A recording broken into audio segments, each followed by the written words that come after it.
Good morning, sir. Okay, I think I will start. I'm audible, right? Yeah, audible. Okay, good. Okay, we shall start for the day. And we have been looking into the different types of data types, like container type of data. We saw the strings, we saw the list, and also tuple. And their differences are fairly understood now. Today we shall have two more types of data types. One is called set and another is called dictionary. Both of them make a lot of it gives both these sets give a lot of comfort in writing the Python code when we go into the procedures for handling data. Particularly later when you go into the IoT or when you go into the big data analysis and all those kind of areas, these data sets or these data types will be very, very useful. So we shall have a glimpse on sets in the beginning, and further I shall complete the dictionary type of data. I think both of them will be completed today.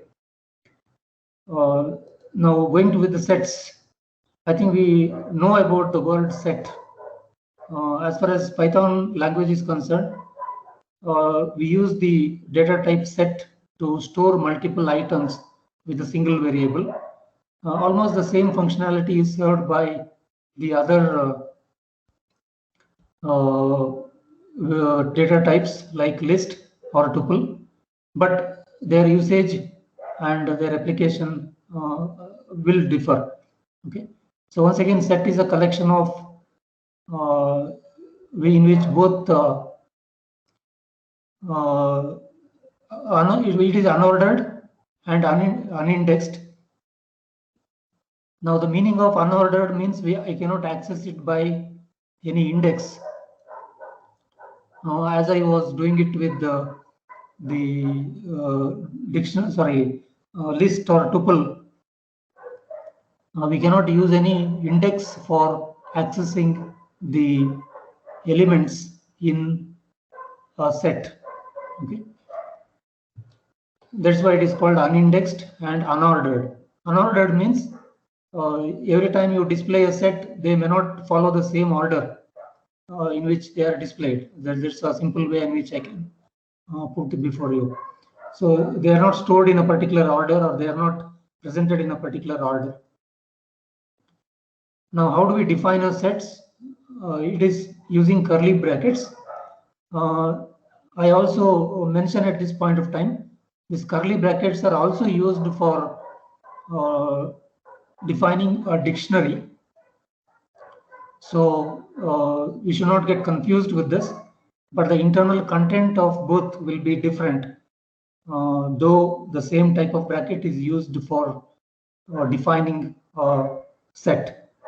Okay, so without wasting much time, let's see how we can define an empty set, and further how we can define a set with some elements or with some members in it. Now we can define an empty set using this simple statement: s equal to set and put a parenthesis. If you print yes, it will print an indication here that set within set followed by parenthesis, indicating that it is an empty set.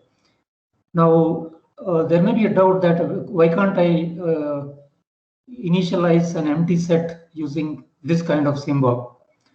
But we have this curly brace, pair of curly braces reserved for the dictionary. So if you write like this, s equal to opening curly brace and closing curly brace, this will define an empty dictionary. It will not define an empty set. So this is one small thing that you need to remember if you want to define an empty set. So you need to define it in this manner. Now let's try to define a set with some members in it. When I say member, it has some elements.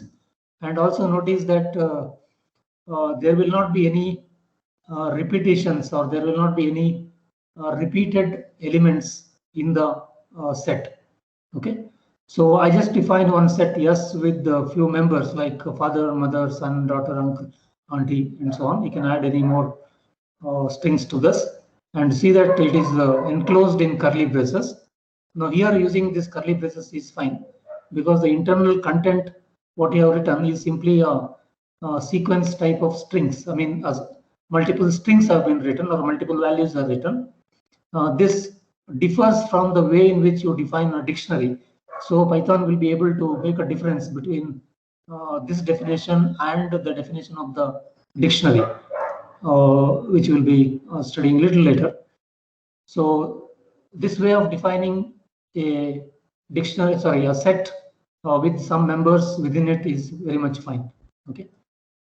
But if I display this, if I use print statement, print yes, it may not print in the same order. But remember that if you define a list or if you define a tuple, they will be displayed in the same order in which you have entered it in the list. But here it will not be displayed in the same order. So maybe if I try to run it again, it might display in a different order. Okay. So there is an internal mechanism by which the order is defined. I mean, order is determined. But for the, as far as the user is concerned, this is always an unordered set. Okay. Set items are unordered and do not allow duplicate values. What is the meaning of not allow duplicate values? Remember that in a list I can write the values repeatedly. We have seen such examples in the last session. But here it is if I write one more instance of this, there will be a repetition. So this repetition will be avoided, or this repetition will be removed when it comes to the actual display. For example, if I enter this, you can see that though I have written uncle twice here, it appears only once in the output. So this will be removed by the Python. If there are any repetitions, it will be removed. In fact, this gives us one simple way in which we can allow, I mean, we can easily remove the duplicate items. I will come to that. So this is another example. Duplicates are not allowed. I think I already explained it in the previous case. Here I have written the list of fruits with the apple duplicated, but in the output it will be removed. Okay, we saw the same example in the previous illustration. Now there is a small, very simple trick that you can follow. Suppose in a list you have some items which are repeated and you want to get rid of them.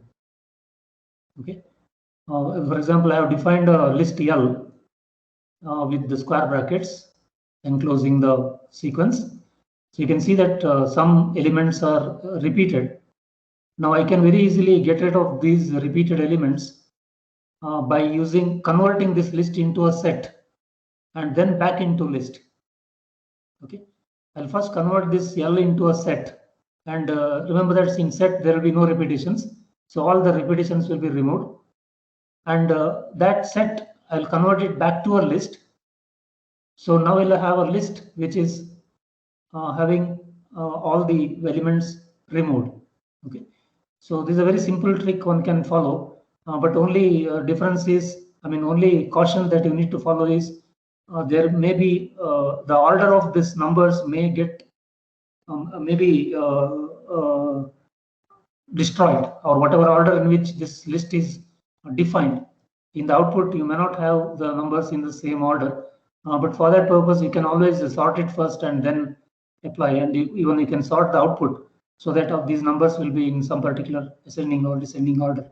Okay, so if the sequence order is not very important, you can definitely follow this method to remove the repeated items in a set. Okay. So if I execute this, you can see that all those repeated items have been removed in the output. Okay, this is a very simple trick that you can follow to remove repeated items in a list Okay, now like a list, the different members of the set need not be of the same type. They can be of heterogeneous type as illustrated in this example. So I'm defining one set called set 1, and you can see that there is a string here, there are some integers, there's a boolean value, and there are a few strings. So it can be a mixture of different data types. So hypothetically, there is no restriction on the different type of data that you can put inside a list. Okay. Now, just very similar to the list, there is a pop function or there is a pop method which can be applied onto the set. But unlike in a list where pop will always pop out the last element, in case of set, the pop will return any arbitrary value, any arbitrary set element. Okay. So here, when I say set1.pop, it has earlier when I executed this, it has popped out true. Okay. Now suppose I execute this once again. Now I execute this. Now you can see that it has popped out 2. Now if I execute this, remember that in set1, you can just see that if I print set1,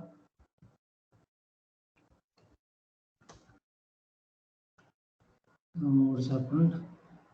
Sorry, I should not have given this bracket. Now you can see that true has been popped out. So it is no longer a member of the set. Now if I execute this once again, this 4 has been popped out. And if I see the content of that, you can see that 4 has been removed. So this way I can pop any arbitrary element. There is no control on which element is popped out. Arbitrarily it is popped out. Whereas in the case of list, you can specify which element to be popped out. If you don't specify, it is always going to be the last one in case of list. Okay. Now, one more thing is you can also use, as in the case of list, you can use this clear method to remove all the elements from a set. Okay. So if I execute this, you can see that every element is removed. And if I use this length function on the set, it gives me that there are no elements in the set because this method has cleared all the elements, or it has removed every element from the set. Okay. Now, next thing is how can I add elements to the set? Now remember that I have cleared everything from the set. Okay, now I'm just redefining that. I'm redefining one set1 variable named set1 equal to set. Remember that you need to put this parenthesis, very important. And now how can I add elements to the set? Remember that set is a mutable element, a mutable object. I can add elements to the set. Though it is not indexed, though it is not ordered, I can always add elements to the set. So that way I can call it that it is a mutable object. So I can add one single element using the method add. Okay. So this will add one element. Suppose I have created one set, empty set. Now I execute this set1.add, and now if I execute, you can see that there is one element in the set which is 234. You can write anything over here. And now if I execute this once again, of course, I'm redefining this. You can add any more element. For example, now the set is already defined with one element 234. So I can add one more element, set1.add. Okay, I can add some, say, some 678. So if I add and try to print set1, you can see that this 678 is also added to that. So add is used to add a single element into the set. Okay. If I have to add multiple elements, I have a different method, and that method is called the update. Okay. I can use this update method to add a list, the contents of a list. For example, I already have these two elements in the set now. So if I update this with these three values, Okay. Then this will be, you can see that these three values 34, 56 and 129 also have been added to this set. And you can also use, instead of list, you can also use tuple. Okay, you can use it in this manner. Both will work fine. So if I have to add multiple elements, or if I have to update the list with multiple elements, I can use the update method on the set. Okay, now next question is, how do I remove? Okay, how do I remove an element? Remember, while removing the element, I can use, if I want to remove the element, I can use this remove method. And the remove method, I have to specify which of the element to be removed. So in this case, I have defined a set with these elements in the set. I think we already have defined this earlier. We had this example earlier. So now if I try to remove this one element from that, the dar word, and you can see the output is a set with this element removed. Okay, all the other elements are there as a member of this set. Okay, okay. This is some very basics about some operations on the set. So we saw how we can initialize an empty set, and how we can add a single element to the set, how we can add multiple elements to the set, how we can remove elements from the set. Okay, and how we can pop out an arbitrary value from the set. So these methods we saw. Now let's see some mathematical operations that are very much essential, that need to be performed on the set. And we have some two operations, mainly intersection and union. Suppose if you have two sets, the intersection means what is the element common between the two, and union means both the sets put together. Okay, I hope these are very basic terminologies that are used in mathematics. And to understand this and how to do this in Python coding, let's see how we can let's see this with the help of a small example. Suppose I define one set called set1, which has these 5 elements, 1, 2, 3, 4, 5, and set2 is having another 4 elements, 4, 5, 6, 7. We know that this 4, 5 is common to both. Okay, so the method intersection will extract that set. Now if I write set1 dot intersection set2, the question is whether set1 and set2 are getting modified. No, set1 and set2 will not get modified. Instead, it returns a new set which is having the elements which are common to both the sets. In fact, when I execute this, you can see that 4 and 5 are common to both the sets. Now let's just see whether set1 is modified or set2 is modified. Okay, so if I print set1, if I display set1, you can see that set1 is not modified, and set2 also is not modified. Okay, by executing this command, neither of these two sets will be modified. It returns a new set. Probably I can call it as set3. So I have not equated this to any other set here. I can call this as set3. Okay, so if I do like this, then I have to display that set3 separately. Okay, so set3 is displayed here. I can write it as print set3, or I can just put here set3, because we are using a interactive type of platform here. In the programming environment, in the actual code, when you write, I cannot write set3. I have to put it as print3 if I want print set3 if I want this to be printed. If I just write set3, it may not get printed because it is not interactive type of program. But in this Jupyter notebook, it is fine. Okay. Okay. Now set1 and set2, it is not modified. Now what about union? Union, as the very name suggests, this will return a set containing elements from both the sets. So anything repeated will be removed, obviously. So this will contain the union of these two sets, and the output, as you can see here, is 1, 2, 3, 4, 5, 6, 7, which is the union of the two sets. Okay. I think these are very simple operations. Will the answer be same if I do set 2 dot union set 1? Suppose I do it like this, set 2 dot set 1. Now, as far as union and intersection are concerned, it should work. So even if I interchange these two, it will work. Fine. Going further, let's see a few more simple methods that's applicable to the sets. Now, I just want to determine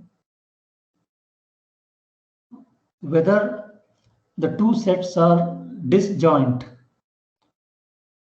The meaning of this is whether the two sets have any common elements or no. Disjoint means they do not have any common elements. Okay, they do not have any common elements.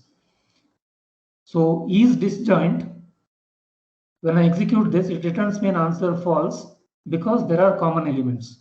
You know that 4 and 5 are common between the two sets. So they are not, it is not disjoint.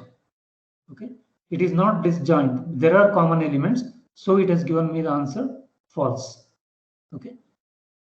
You can just try this with some example where set 1 and set 2 has different, maybe you can just try it right now. Now I have to redefine this set if I want to get a different answer here. Let me just execute this with this 4 and instead of 4 and 5. There are no common elements. I just put some values here. Now you know that there are no common elements between the two. Okay, so if I execute this, if I define set 1 and set 2 and try to execute this, you can see that it is disjoint. There are no common elements between these two sets.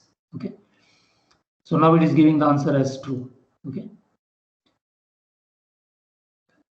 now there is one more similar method called is subset. Now here I have defined, remember our set 1 has not changed. Set 1 is still 1, 2, 3, 4, 5. We have defined the latest set 1 that we have defined is set 1 equal to 1, 2, 3, 4, 5. And I'm defining one more set here, set 3 equal to 3, 4. Now this method is subset whether set 3 is a subset of set 1. That's what I should read this statement as, whether set 3 is a subset of set 1, or is set 3 is a subset of set 1. Okay, that is what this statement is asking a question. Is subset. What is the meaning of subset?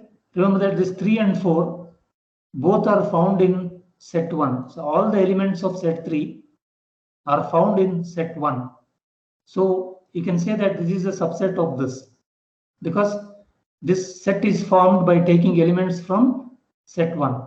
All the elements are found in set 1. So the answer for this will be true. Now suppose if I put some element which is not there in the set 1. Now if I execute this, now it will say false because this 90 is not part of set 1. Okay, so to manipulate sets, this is very much essential. You need to first find out whether it is a subset, then you can apply some mathematical operation onto that. Now if the same thing, if you can ask the question in the other way around, whether set 1 is a superset of set 1. Okay, whether set 1 is, I think I should have written it as 3 here. Set 1 is a superset. Well, see, whenever you get any doubt here, you can always use the help command. What does this return? Help set 1 dot is superset. So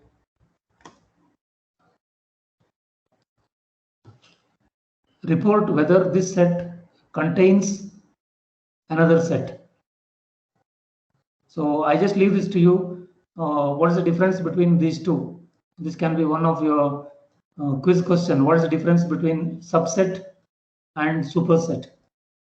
Okay, so here it gives me an answer for set 1 is not a superset. So what happens if I put the other way around? It again says false. Okay, so try to differentiate between these two. What is a superset and what is a subset? So I'll not discuss much about this now. Let me go further. If for time permits, I'll come back to this later. Okay. Now, next operation we need is what is the difference between the two, set 1 minus set 2. In fact, it is possible that I can do this minus operation very easily, but there is no plus operation permitted here. This minus operation can be easily applied. Set 1 dot difference set 2. This simply means that the value of all the elements of set 2 is removed from set 1. Okay, whichever is common, if it is found there, it is removed, and then the result is produced. Okay. Now let me just get that set 1 and set 2, because the answers given there is corresponding to these values. So let me just redefine those set 1 and set 2 here separately. Okay, so if this is set 1 and set 2, set 1 minus set 2, that means remove all the elements which are also found in set 2. So this 4 and 5 are removed from this, and whatever remains is this. Okay, so 1, 2, 3 will be outputted. In fact, you can also do this by writing the operation here. Now they call that this is a new set that is outputted. It has not modified set 1 or set 2. Okay, so if you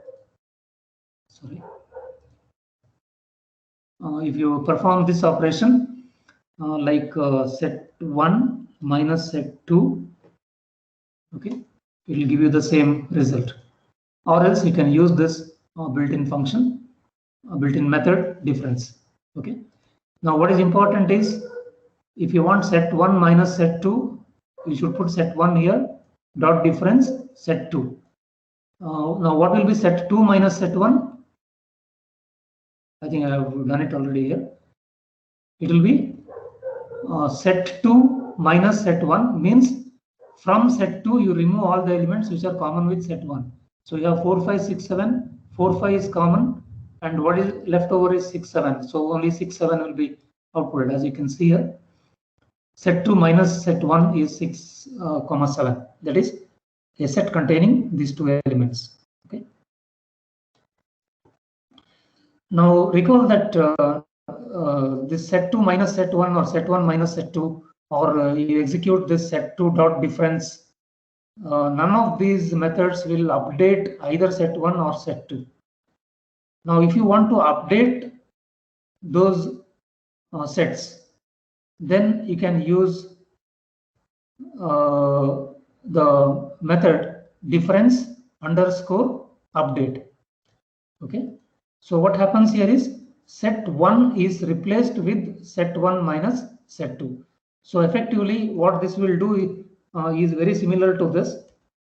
Set 1 equal to set 1 minus set 2.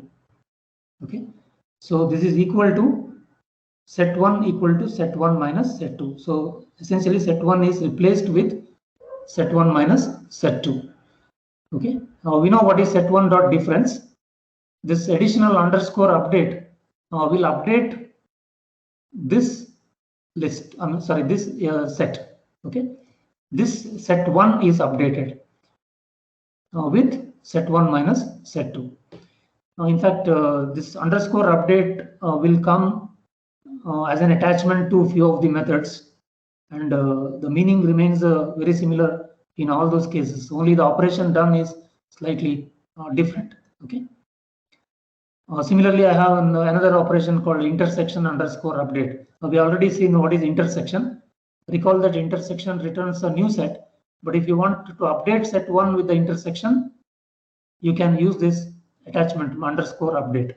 Okay, so the intersection of set 1 and set 2 that is used to update the set 1. So if I execute this, what will be the set 1? Set 1 will be the intersection of these two, that is 4, 5. Okay. Similarly, you also have union update. I think I have not written it separately. You can update it with the union also. Okay.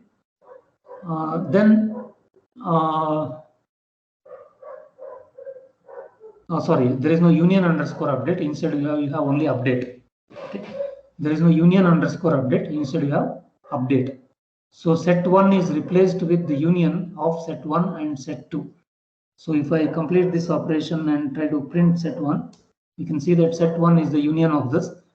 I just once again request you to recall that simple union was not updating either set 1 or set 2, whereas here it can be used to update the sets. Okay. I don't know why this has come here. Yeah, now towards here I have put some alternative symbols that you can use for doing the operations: union, intersection, difference, symmetric difference, and is an symmetric difference. We'll see that shortly. Is an element of.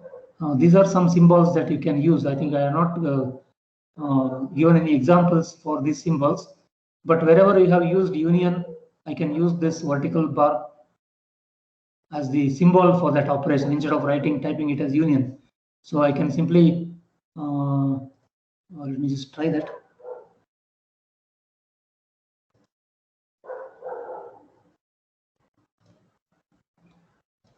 Suppose if I have the set 1 and set 2 and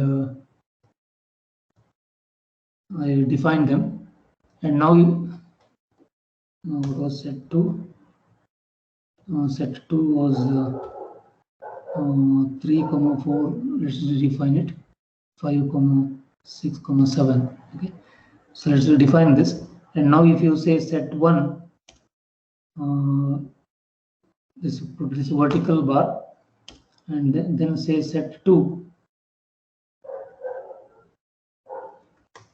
Okay, you can see that the two sets are what it gives is the union of the two sets. Okay, so instead of writing set 1 dot union set 2, I can simply use this vertical bar.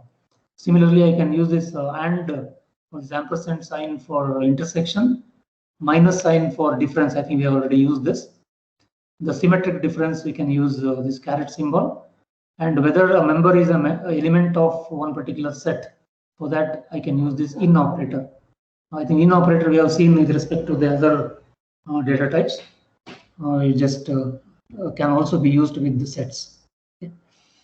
Yeah.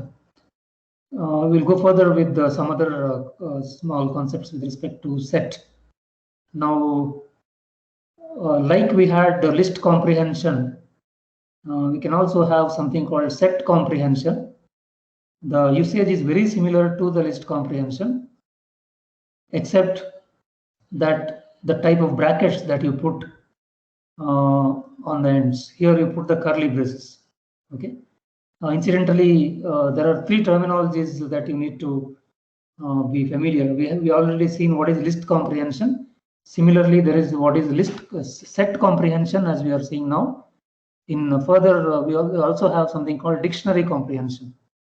Okay, so all these 3 data types can be conveniently used for shortening the length of the code that you write. Okay, so here what I'm trying to do is I'm trying to get the squares of the natural numbers from 0 to 11.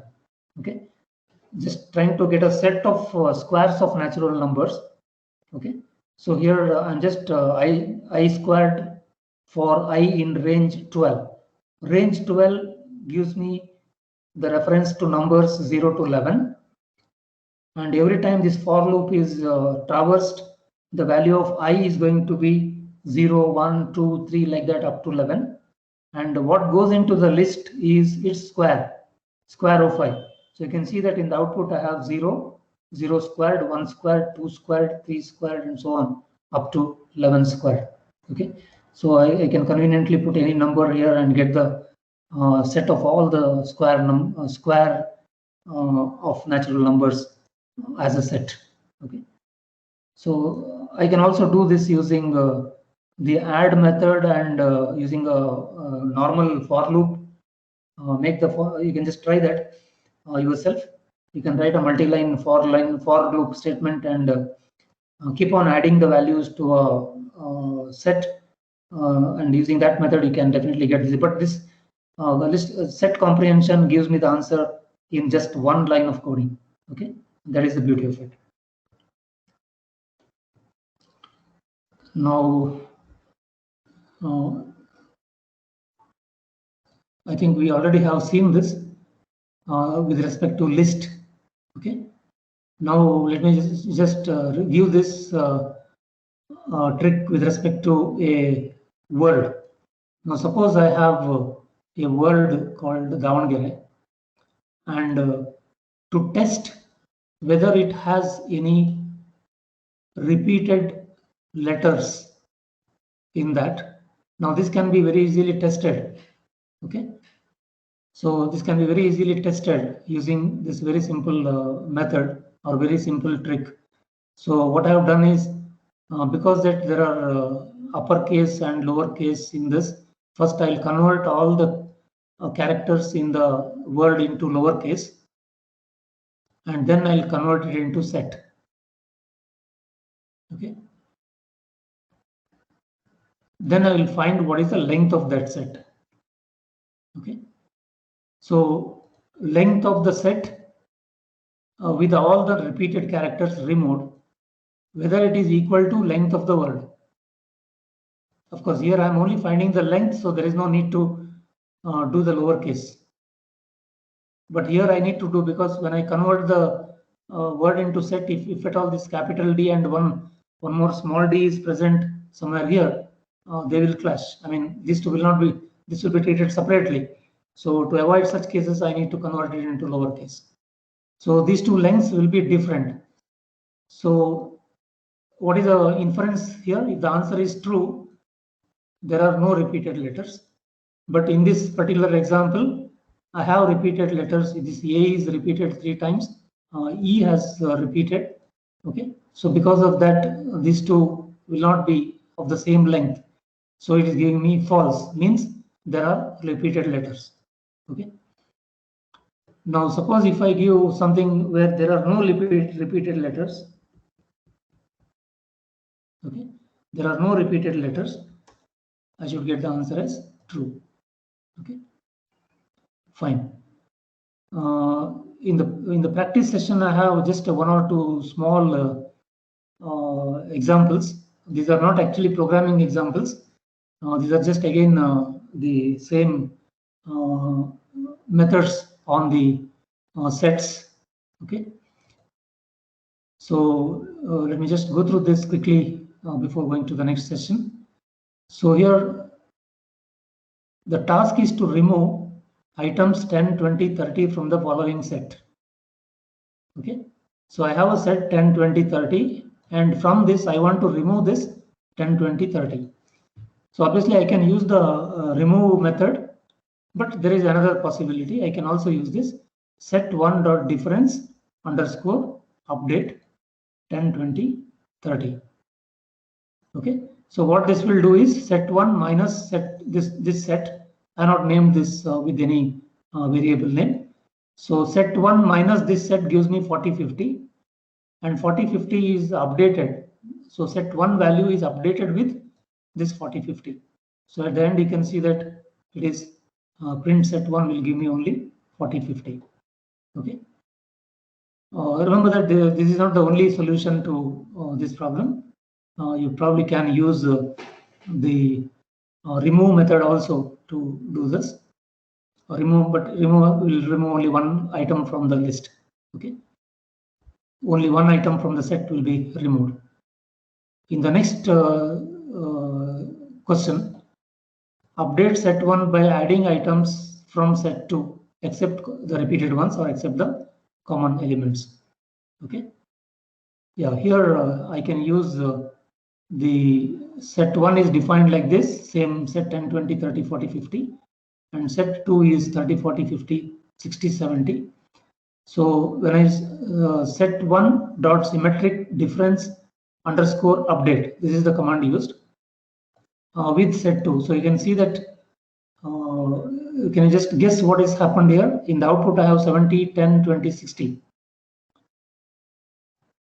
So what it has done is, it has removed all the common elements. That is, what is the common element? 30, 40, 50 is removed. Okay, remember that 30, 40, 50 is removed from both of them. Okay, common elements are removed from both the sets, and whatever remains, they have been put together. That's what exactly you mean by symmetric difference. Okay, so it is removed from both the sets. So it is 10, 20. What is left is 10, 20 and 60, 70. So you have 10, 20, 60, 70. Okay, so that's what this function will do. Symmetric underscore difference underscore update. If you don't use this underscore update, it will only return this value as a separate set. It will not update set 1. Instead, it will return this as a separate set. Because if you use this underscore update, it will be updating set 1 with this output. Okay. Remove items from set 1 that are not common to both set 1 and set 2. This is another possibility. The intersection between the two. What is the requirement? Remove item from set 1 that are not common to both set 1 and set 2. So it can be done in this way. Now you can just see what has happened here. I have set 1 defined like this, and 30, 40, 50 are the common elements with the second set. Okay. So essentially, remove all the elements which are not common. This is basically nothing but the intersection of the two and update the value to the set 1. Okay. Remove items from set 1 that are not common to both set 1 and set 2. In fact, this is alternate way of putting, keep only those which are common to both the elements. Okay, we have seen this earlier. It is only this question is framed in a slightly different order. The same as what we have done earlier. We have done set 1 dot intersection. Only thing we have not done is this underscore update was not done. So this underscore update will add this to set 1. Okay, so this is the same example. Only this question is framed slightly differently. Only to the end, I have just given the list of the different methods, okay, and a brief line about what each one of them do. This is there only as a part of documentation in this. I have seen examples for all of them. Okay, so that concludes the topic on set. And yeah, I think I'll take another about 40 minutes or so to complete one more very important data type called dictionary. Probably I'll say that dictionary is more used than set.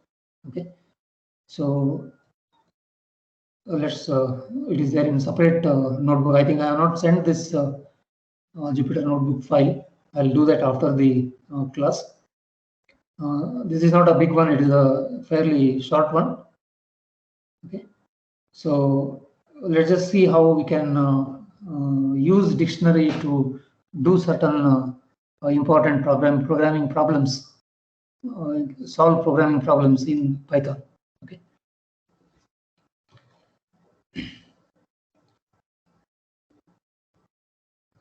Okay. As I mentioned repeatedly earlier, this is again an unordered collection of items. Okay, Python dictionary is an unordered collection of items. Like in set, it is again unordered. Means that I cannot access them using integer index. Okay, I cannot access the elements of dictionary using integer index. But there is a small catch in this statement.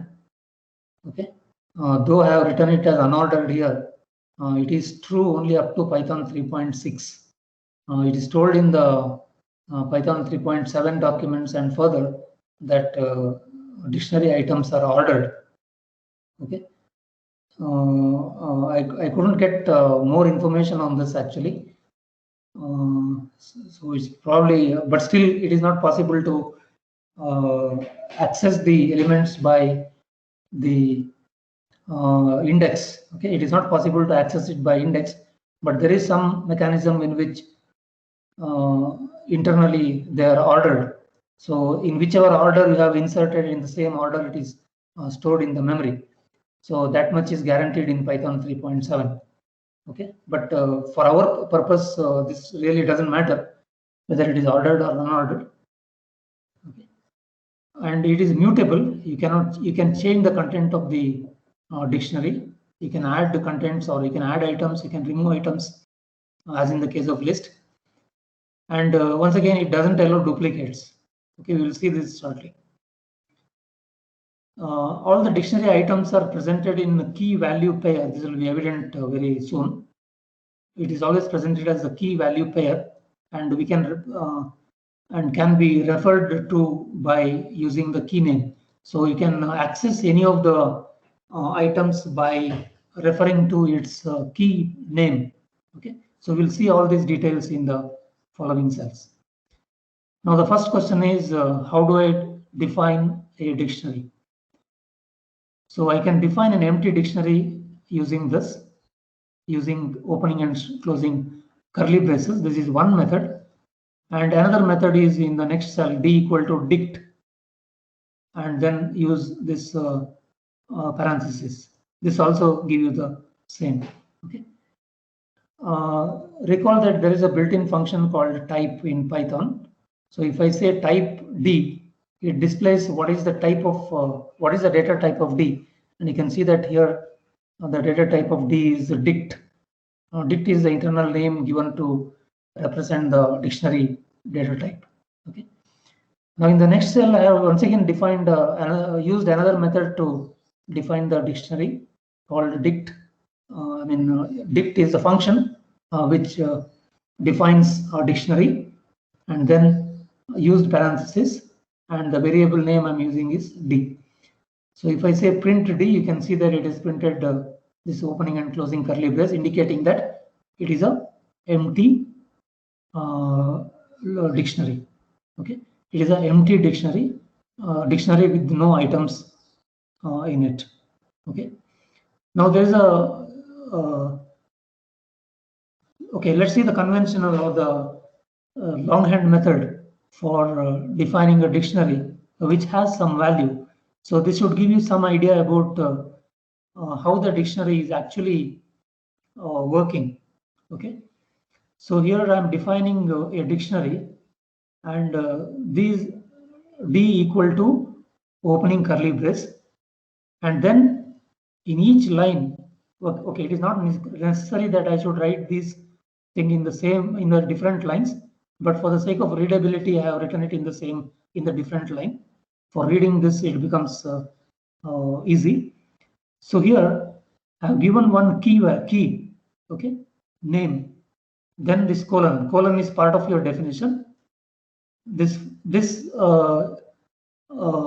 string is referred here as a key. This is the key, and this is the value for that key. Okay, name Ravi. Name is the key, and value for that key is this string Ravi. Next, one more key I have defined, gender, and the value given to that is male, again as a string. Now recall that there is a comma separating them. This comma is very essential. If you don't put the comma except the last line, If you don't put the comma, it will not be considered as a dictionary. In fact, there will be an error. Then again, the third one is age as the key, and this is its value assigned to this key. And the fourth line, I have one more key, education, and written name tag. Okay, so you can spend few seconds on this to see how it is actually defined. The entire thing is covered, or it is enclosed using this curly braces. And inside this, I have key, first key followed by a colon, followed by its value, then comma, second key followed by colon, followed by its value, then again this comma, then third key, this colon is very important, then the value corresponding to this key, and comma is very important, and the next key, there's a fourth key, again colon, and again then the string representing the value for this key, last key, and there is no comma here. Okay, if I put comma here, that will be wrong. And comes the closing bracket, which closes this. And now if I say print D, it has printed the dictionary. Now you can see that the key value pair, what is the meaning of key value pair is this. Okay, this is one key value pair, this is a second key value pair, this is a third key value pair, and the fourth key value pair. Okay, so there are 4 key value pairs in this example. Okay, now you can access any value. In accessing a value is very similar to accessing an element of a list. The difference is, in the case of list, we used to give a integer value as the index. Okay, whereas here I have to give the key value. Okay, so if I say D and in bracket, if I give this key, it returns the value corresponding to that key. Okay, now this is very important. In fact, if you are learning, I think in maybe you would have heard about pandas library for manipulating the data. If you are working with the big data, or if you are working with the data structures, or if you're working with the Excel sheet or spreadsheet, pandas is a very important library, and most of the data in pandas are represented using dictionary. For example, if you read an Excel sheet, the data will be represented in the form of a dictionary internally. So in such cases, these data type or this definition, this foundation becomes very important. Okay, and I can access a element, or I can access one particular key, and I can get what is the corresponding value. Okay, there is another way in which I can access the element or access an item in the dictionary, that is using the get method. Okay, so d.get, then inside the parenthesis, I'm going to give the key. So if I supply the key, it returns the corresponding value. Okay, now recall that there is no square bracket used here. Don't get confused. There's one possibility of confusion. So here, if I am using the square bracket, it's very similar to accessing an element in a list. The only difference is instead of giving a integer value here, I am giving a key value. This is very similar to that. Whereas here, I'm using the get method applied to a dictionary, and inside the parenthesis, I'm giving the key value. Okay. Now, what happens if you try to access a dictionary with a key which doesn't exist? We know that in this dictionary D, there is no key by the name address. Okay, there is no key by the name address. So if I try to access this using this method, D square bracket address close the square bracket, using this method, if I access, it gives an error. Okay, what is the error here? it is a name error because the name that you have given here doesn't exist in the list of keys. The name for the error is name error, and the explanation is you are trying to access with key which doesn't exist will throw this kind of name error. Okay, but there is a difference with the usage of get method. If I try to use d dot get address, and if the address is not, address not being the key there, here it will return a none value. In fact, if I try to execute this d dot get address, if I print this, yeah, d is not defined because probably let me just check. I have not executed it.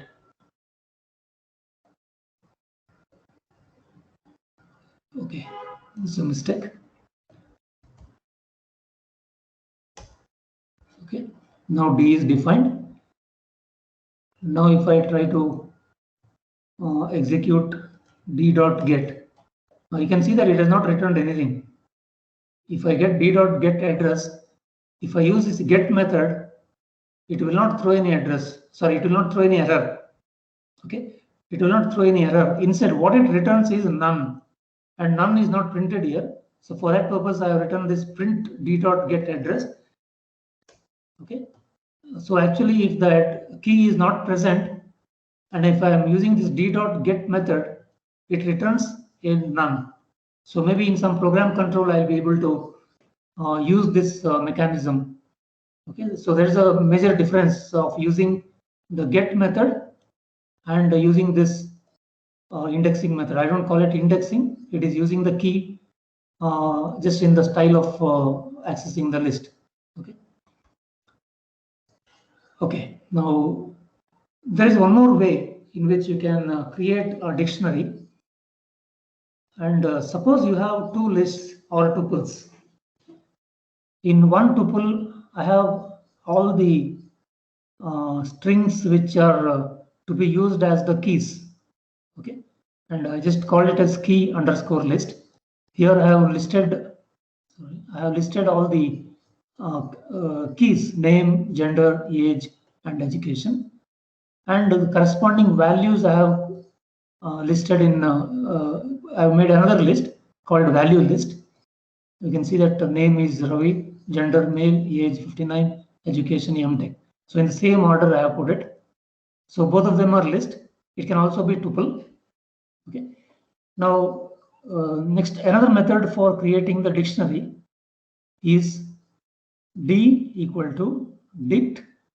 Dict will define the dictionary. Then zip key list comma value list. Okay, zip key list comma value list.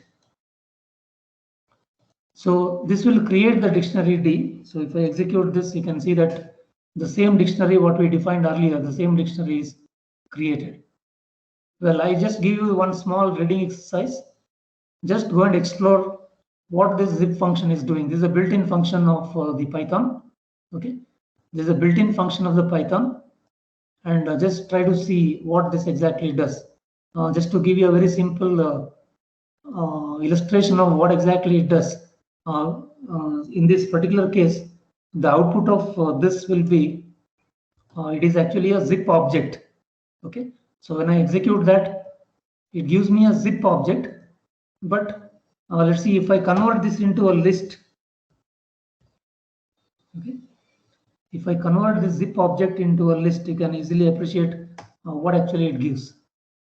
Okay, so it gives me the list of tuples, and each tuple is obtained by combining the values in the corresponding index position.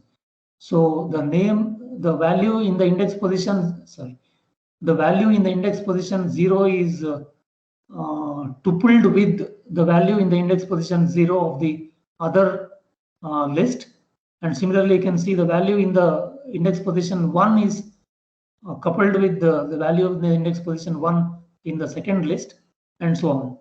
Okay. So from this zip object, this is actually the list of the zip object. So I want you to explore this function yourself. This is a reading exercise for you. Just try to explore what this command is doing. Okay. So if you have key value pairs which are arranged like this, okay, if you have a list of key value pairs which are arranged like this, so from this also you can create a dictionary. So what it will do is it will take the first value as the key, and it will provide the second corresponding value as the corresponding value for it. Okay. Okay.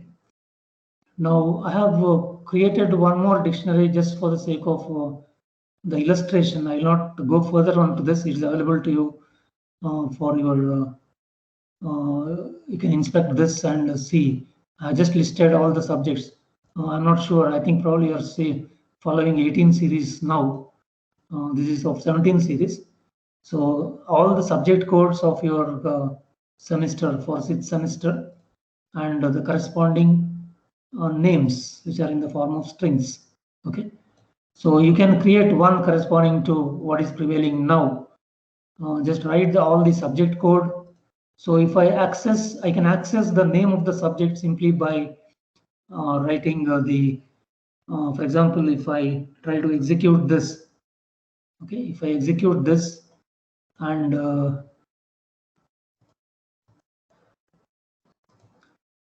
if I say that what is the subject corresponding to the code, say 17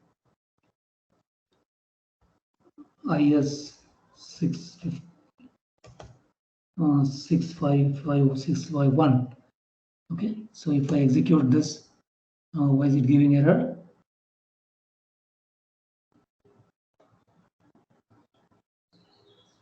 Sorry, I have not created the dictionary yet. Okay, in fact, I have created the dictionary over here, so I should not be executing it here. Sorry, this is the wrong place. I have not created the dictionary. I have only created the list of subject code and the list of the subjects. Okay, the dictionary is actually created in the next cell. Okay, so here I have created the next cell, and I can execute whatever command I was trying to execute here. So here, if it is not the subject code again, it is ISC 6. Okay, it is data mining and data warehousing. Okay, the name of the dictionary is ISC 6. The name of the code list or subject code list is ISC_code. You can give whatever name you want to give here. ISC 6_subject. This is the name I have given for the second list. So these two lists are combined together to get a list, to get a dictionary in the name of ISC 6. You can see the dictionary here. You can see how the key values are lined up in the first column, and all of them are separated with the colon, and further there is a string representing the value for the corresponding key. And also note the comma at the end of each line except the last one. Here there is no comma. There is instead the closing bracket. Okay, so I can access the element using this method.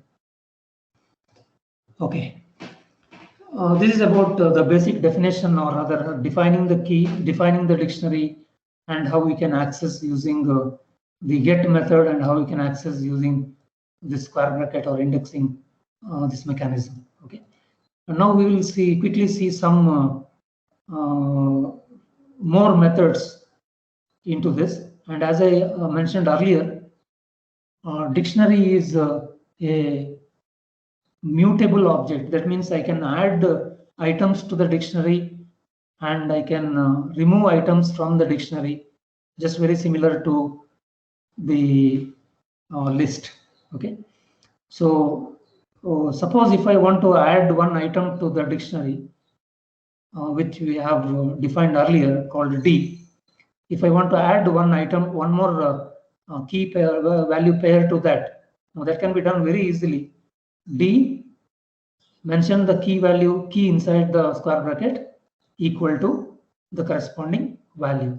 This will simply add, recall that this address key was not present in the dictionary before.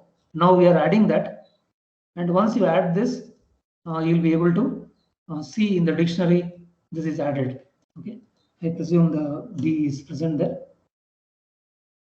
Yeah.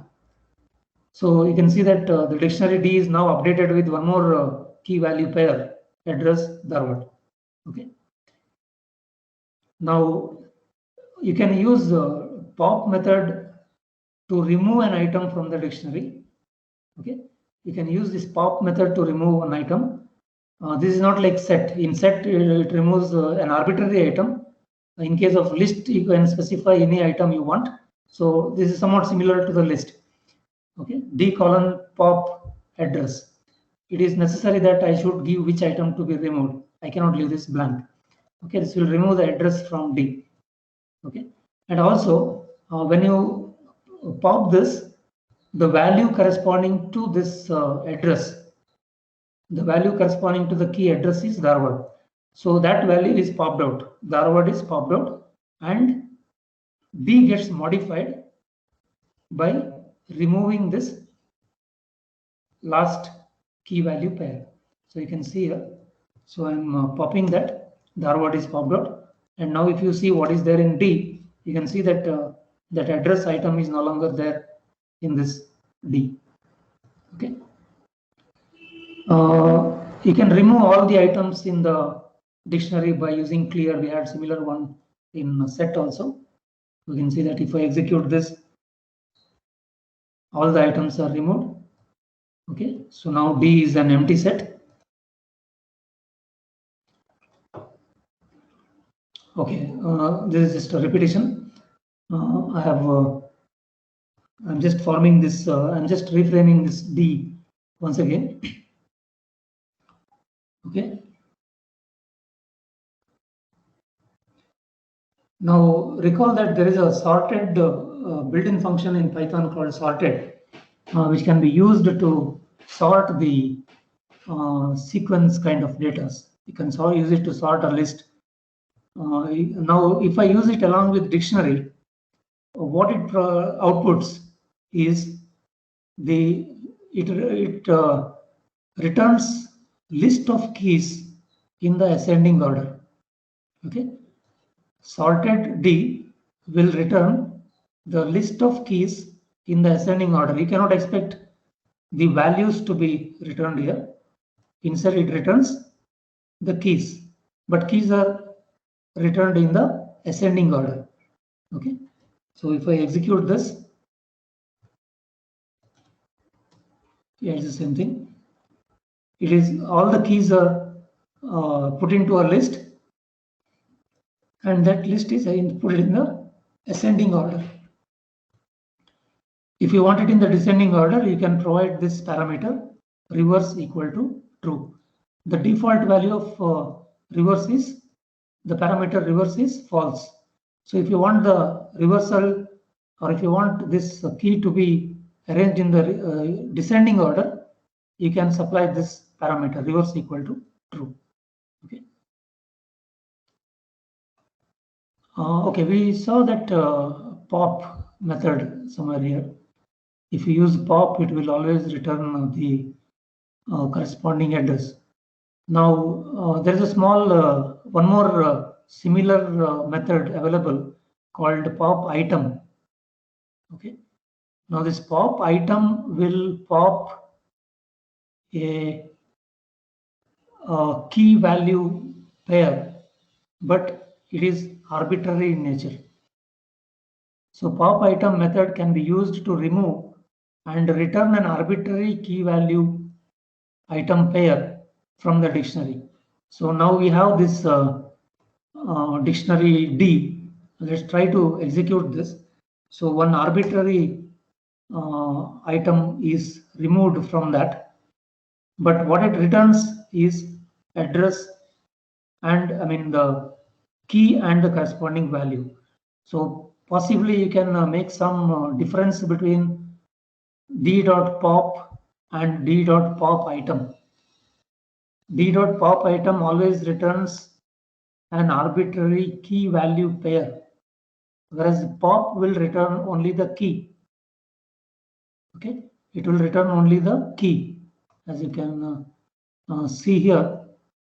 Sorry, it doesn't return the key, it returns the value corresponding to the key that you have supplied. Okay, it returns the value corresponding to the key that you have supplied. And also this address Dharwad pair is removed, or it is removed from the dictionary. When it comes to this pop item, it returns this address Dharwad, or a key value pair is returned, and obviously that value is also removed from the dictionary D in this case. Okay, so you can see that it is removed in the output, it is not there. Now, as in the case of other container type of data, I can use the length function, which is a built-in function in Python. I can use length function to determine what is the length of D, how many items are there in D. Okay, now we had initialized D with the 5 items, and one of them is popped out. Okay, one of them is popped out. So there are only 4 items now. So this returns the count of key value pairs in dictionary D. Okay, yeah. Once again, for the sake of documentation, I've written some dictionary methods here. Most of them we covered except 1 or 2. Okay, see an example for most of them. Okay, now we'll see some 1 or 2 practice examples and understand this working of dictionary in a better way. So the first one is I want to create a dictionary where all the vowels are the keys, and the corresponding values are set to 0. Okay, so what is required is create a dictionary with the vowels as key, vowel characters as key, and set the values to 0. Okay, so let's see how we can do this using 2 different methods. Okay, so I use one variable name called vowels equal to. Now I have created a list. Okay, vowels is a list which has the 5 characters corresponding to each of the vowels. Okay, now I'm using a built-in function, sorry, a method, a dictionary method called from keys. Okay, I'm using a dictionary method called from keys. This method is applied on a dictionary. Now recall that I'm using an empty dictionary here. I'm applying this from keys method on a dictionary, and remember that this entire function is, I'll come to this parameters shortly. This entire function, this much of code returns one dictionary. Okay, this code will return a dictionary, and I'm calling that dictionary as vowels count.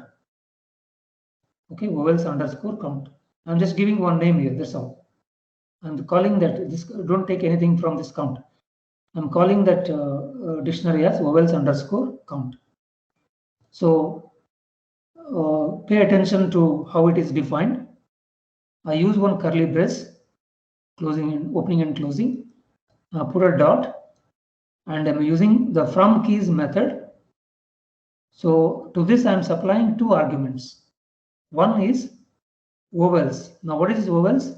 Vowels is a list containing all the keys. So what happens is this from keys means the elements of this list will be used as keys. So this dictionary will have 5 keys, and those 5 keys will be A, E, I, O, and U. And the corresponding values to be set is equal to 0. So I'm giving a common value to it as 0. Okay, so it will actually create, sorry, I should not have written this empty dictionary here. Okay, so it creates a dictionary with the different elements in this list as keys, and all the values of these keys are set to 0. And if you see what has been created by this, okay, you can see that it has created a dictionary. This is the key and the corresponding value is 0. This is a key and this value is 0. Key value pair, key value pair and key value pair. Okay, so this is what is done by this from keys. So this from keys method is used basically to create a dictionary from the keys which are there in this, and this gives you some flexibility in providing these values. There are some other ways in which you can provide the values also in this example, but we wanted 0, we wanted them to be initialized with 0, so this much is good enough. Now the same dictionary can be created using one more method, and here I'll be using dictionary comprehension. Okay, I'm using dictionary comprehension. So this looks much simpler than this. Okay, because I don't have to remember all this difficult formats of this. Okay, this is a simple dictionary comprehension. Character. See, first attack this line. For CH in vowels, what does this give? Vowels is a list containing these 5 characters. When I say for CH in vowels, CH will assume different values in each iteration of this for loop. Remember, this for loop will be iterated 5 times because there are 5 elements in this. So in each iteration, the value of CH will be, in the first iteration it is A, second E, third I, fourth O, and fifth U. So for this dictionary vowels underscore count, in the first iteration, CH is having the value A colon 0 is added. A colon 0 is added to the dictionary. In the second iteration, E colon 0 is added. In the third iteration, I colon 0 is added. In the fourth, O colon 0 is added. In the fifth, U colon 0 is added. So that's how this creates a dictionary in a simple manner. And probably it is also easy to write this part of the code than this one. Okay, probably the chance of remembering this is better than this. But remember that both of them give you the same result. Okay, both of them give you the same result. It has created one dictionary, vowels underscore count, and this is the dictionary. Well, why I have taken this problem here? Because I'm using this a trick of creating a dictionary in a problem, and that problem is I'm illustrating that problem here. Okay, this is a problem where I want to count the frequency of occurrence of each vowel in a string. Now suppose I give a large sentence and I want I'll give a large sentence and I'll ask you how many times each of the vowel has occurred in that sentence. Okay, how many times each of the vowel has occurred in that sentence. So if you take a paper and pen method of solving it, how will you do it? Okay, if I ask you to find out the frequency of occurrence of each vowel in a sentence, how will you do it? Using paper and pen method. So using a blank paper, you will first write down the 5 vowels A, E, I, O, and U. You will write down this. This is what you will do if I give you a blank paper and a pen. So how many times A has occurred? So you just start reading that sentence. Suppose if this is the sentence I'm giving you, what will be the dictionary ASCII defined below? So suppose that this is the sentence. Okay, I'll just write a different sentence. Let's not confuse. I am learning Python. Now suppose if this is the sentence, you start working from the beginning. Okay, I. Whether this is a vowel, yes.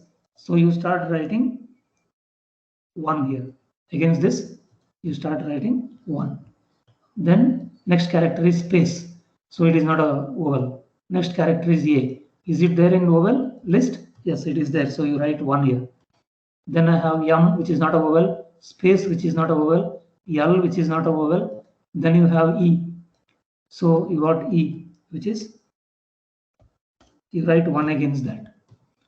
Okay. Then I have A. So you add 1 to this. Okay. So this way, you start listing out the frequency of occurrence of each vowel in this sentence. Now remember, I have taken a very small sentence. Suppose I give you the text content of a textbook. Okay. If I give you the text content of one textbook and I ask you to count the number of times, how many times each vowel has occurred, it's a very tedious job, but this program can do it in a fraction of a second. Okay. So exactly this method of paper and pen method that you may follow to solve this problem, the same method is used in this program, and that list, whatever list that you have here, that is A, B, C, D, sorry, A, E, I, O, and U. These are our dictionary keys. We have initialized the corresponding values as 0. So every time as you traverse through the sentence, every time you encounter with a vowel, you simply increment that count by 1. That's all you need to do. Okay. And that's what exactly is encoded in this program. Now these 2 lines is what we have already seen. So this creates a dictionary which looks like this. You can see that A, E, I, O, U are the keys and the corresponding values are set to 0. Now what we will do is, as we encounter a vowel, we will simply increment these values by 1. So at the end of the program, I will have this dictionary modified such that the values gives me the corresponding count of the respective vowels. Okay.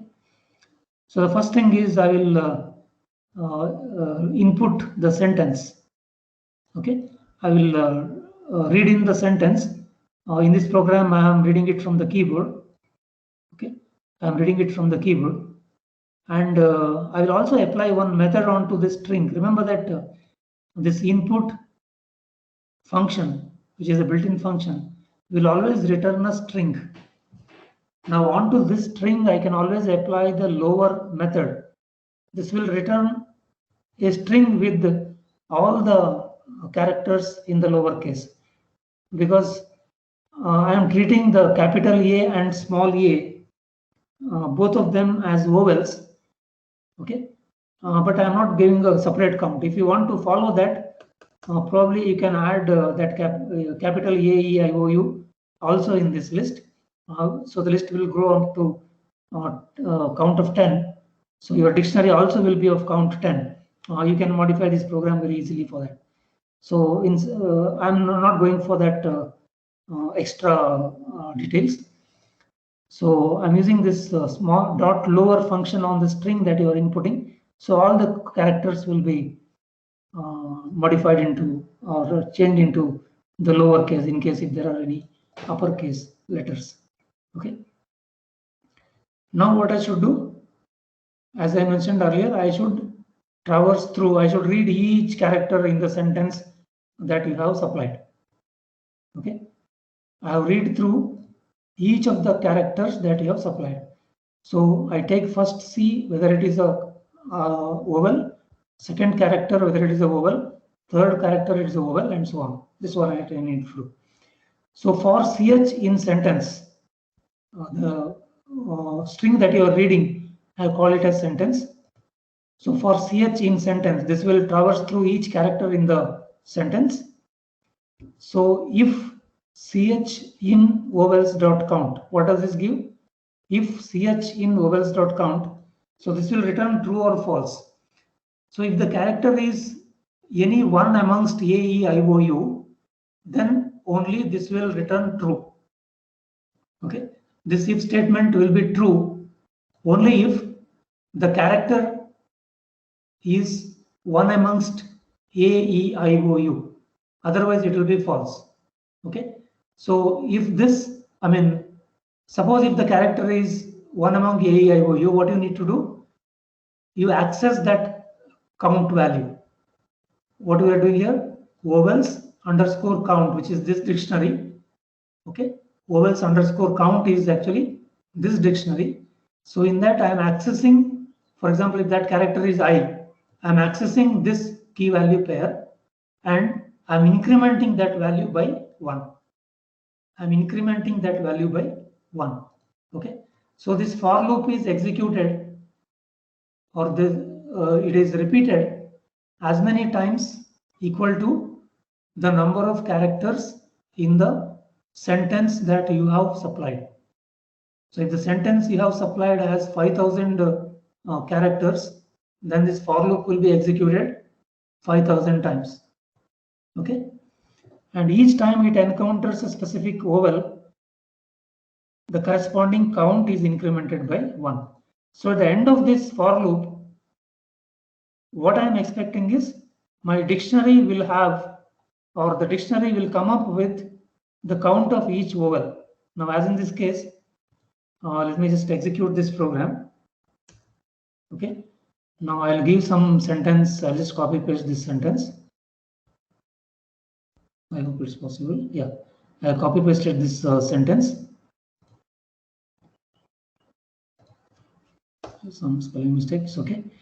Count the frequency of occurrence of each vowel in a string. So if I give enter now, you can see that it has come up with the frequency of occurrence of each vowel. So what I should infer from here is A is occurred twice, E has occurred 7 times, I has occurred twice, O has occurred 5 times, and U has occurred 3 times. Okay. So this way I can very easily find out. This is one of the very famous example program for illustrating the dictionary. Okay. So it gives you how to create a dictionary with some keys, and it also tells you how to modify the values of the different elements in the dictionary based upon certain criteria, based upon the criteria. Criteria here is the character should be a vowel and the corresponding key is incremented by 1. Okay.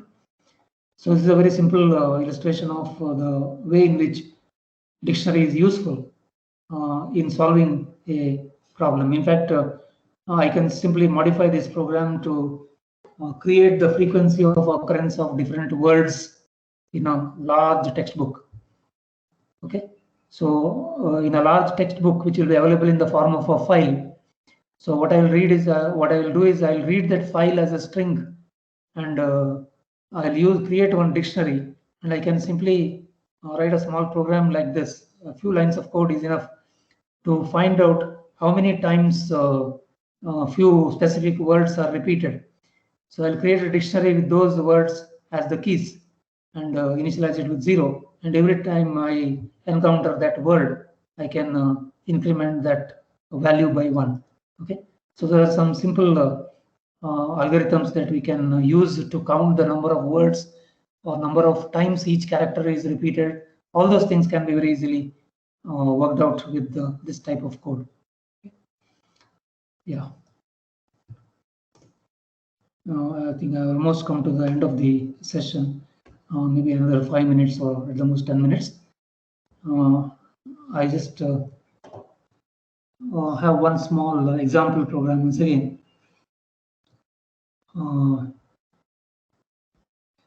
I just leave this as a question to you. What will be the dictionary ASCII? This is the name I have given to the dictionary defined below. Okay. So it looks a little longer and a little confused. But let me just execute this and try to give you that what that actually means. So here ASCII is, I'll use print statement because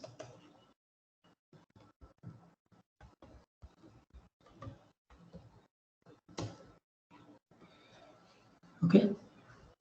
Now what this has done is it has created a dictionary with the characters from A to Z as keys and the corresponding ASCII value, internal representation of this corresponding ASCII values as their values. Now recall that small a, the character small a has the ASCII value 61 hexadecimal or 97 integer 97 decimal 97. B is the next number, C is the next number, and so on. Z is represented by 122. So I just created this dictionary using a very simple line of code. Okay. So whenever I come across with this list comprehension or the list comprehension or dictionary comprehension, the first thing I look at is this for loop. Okay. The first thing I look at is this for loop. Then I will see the rest of the part, because after this for loop, the for loop is quite long here. For loop is fine. In fact, there can be one if statement coming up here. Okay, I have not taken any examples with that. Maybe there is one example done yesterday. Okay, there is if statement. There is a possibility of an if statement coming here. Anyway, let's not go to that detail now. So first thing that you should look for is this. Okay, so for n in range. Now this range here has two parameters. If I just write that range has two parameters. The first parameter is ordinal value of ASCII A. The ordinal value of ASCII A is 97. Okay, the ordinal value is nothing but the integer value representing that. It is 97. And then the ordinal value of Z. Ordinal value of Z is 122. So it is 122. But that 122 is added with 127. Sorry, 123. Okay. So here actually this is nothing but range 97, 123. Okay. For n in range 97, 123, it means that it is you can consider this to be a list of integers starting from 97 up to 122 with the increment of 1. So it will be a list containing 26 values starting from 97 ending at 122. Okay. So for each value I will be determining this. Now CHR(n), when this for loop is traversed for the first time, the value of n is going to be 97. Now CHR(n) is nothing but CHR 97. Remember, CHR is a built-in function which returns the character corresponding to the integer value that you have supplied. Okay, so CHR 97 will return the character A. So it returns this. Then colon, that is here. And then the value of n, that is 97. That's where this comes from. Okay. Second time when this for loop is traversed, the value of n is 98. So CHR 98 is B. So B is here, colon. And the value of n is 98. So it's the same thing which went on up to n equal to 122. So for loop is executed here. Okay, for loop is traced here 26 times. Each time the value of n got incremented by 1 and the corresponding value of the character and the value of the n is inserted into the dictionary as a key value pair. So I created a dictionary with all the 26 characters as the keys and corresponding ASCII values as its value. Okay, so this way I can use this. I can use this as a lookup table now. I hope you have come across with the terminology lookup table in a microcontroller or a microprocessor topic earlier. So I can use this as a lookup table. For example, if I want to access what is the value of ASCII value of F, it is 102. Okay, so I think it's you can see that here F has a value 102. So it has given me the value 102. Okay, so this is one simple usage of the dictionary, which is used as a lookup table, right? So the first argument, the keys here are the parameters. What is the corresponding value? Okay, yeah. Now another very simple set of functions. Probably I have not used this before. I'll just try to execute these functions. Check what will be returned by each of the following statement. I'll just execute them one by one. Now, to this example, I'm using this dictionary. I already created that dictionary.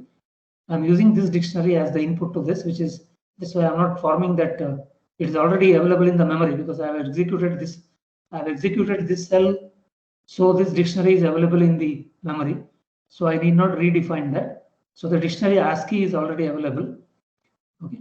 So now if I execute this list, then in bracket I'll give ASCII.keys. Now remember that ASCII is the name of the dictionary variable. The dictionary of the ASCII values, we call it as ASCII. To this I'm applying one method called keys. And whatever it returns, I'm converting it into a list. So let's see what this provides. So what it has given, see that it is starting with the square bracket. It means it is a list. Okay, it is a list, and you can see that each keys in that ASCII dictionary is listed. So it is giving me the list of keys. Okay, this is giving me list of keys. Okay, now let me see what does the second one give. Okay, before this I'll come to the third one. I'll complete this. Okay, list of values. So as the name suggests, this fellow is supposed to give the list of values. Okay, you can see that it has given me the list of values. All the values are listed. Okay, there are 26 of them. Okay, so this gives me list of values. Now let's see what does this middle one give.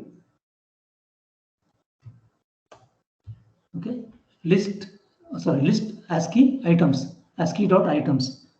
Okay. Okay, now you can see that it has given all the items as key value pair. Now recall that earlier when I created a dictionary with the two lists, one for the key and one for the values, I used the function called zip. The zip object will look something like this. Okay, this is actually not a zip object. This is a list function applied onto the zip object. Okay, so you have the corresponding key and value pairs put inside a tuple. Okay, so you can say that this is a list containing 26 tuples, and each tuple represents the key value pair, or each tuple has key and value as their elements. Okay, so you have all the 26 of them provided to you as a list. Okay, it is provided to you as a list. You just try to explore whether you can unzip this and create a list of keys and list of values separately from this. Okay, I leave it to you as a explorative study. Do you have something called unzip? you have zip function. Is there something called unzip? If that is the case, will it be possible to separate out this keys A, B, C, D up to Z and these values from 97 to 122, whether it is possible to separate them out? Okay, try to explore that. Okay, just one small point before I close the session. I leave this as a question for you to answer. What are the restrictions on dictionary keys? And what are the restrictions on dictionary values? Almost all the examples I have quoted today, I have used string as a key. Okay, I have used string as a key.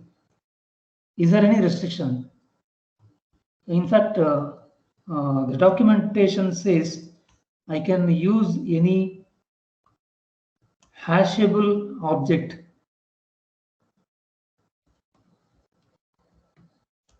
as keys.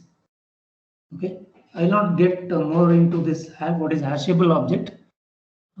Means to that object I can find its hash value.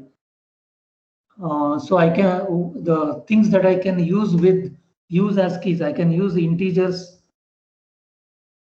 as keys. I can use the strings. Okay, I can even use tuples as keys because tuples are not.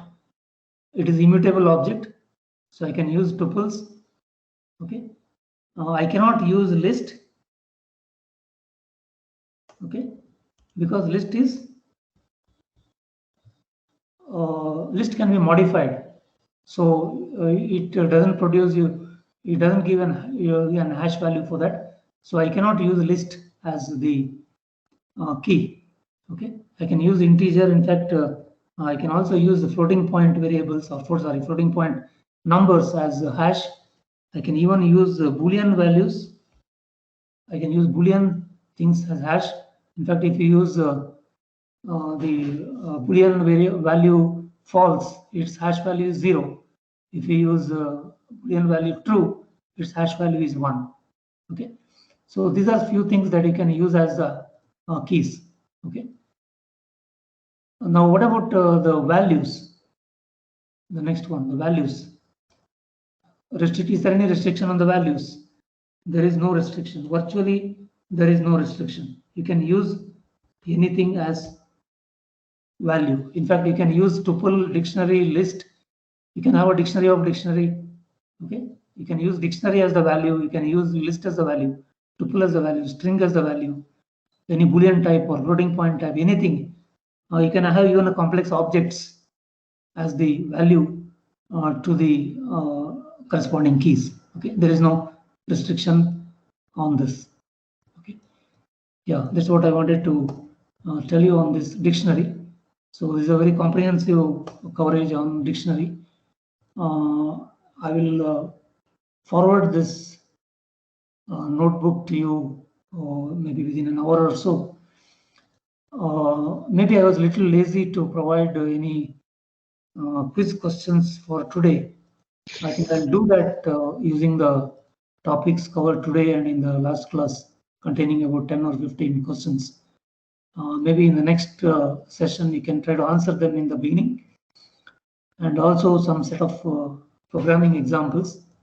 I think I'll do that by the end of the day, or tomorrow I'll forward it to Kirti sir, and then he will forward it to you in turn. Yeah, sure, sir.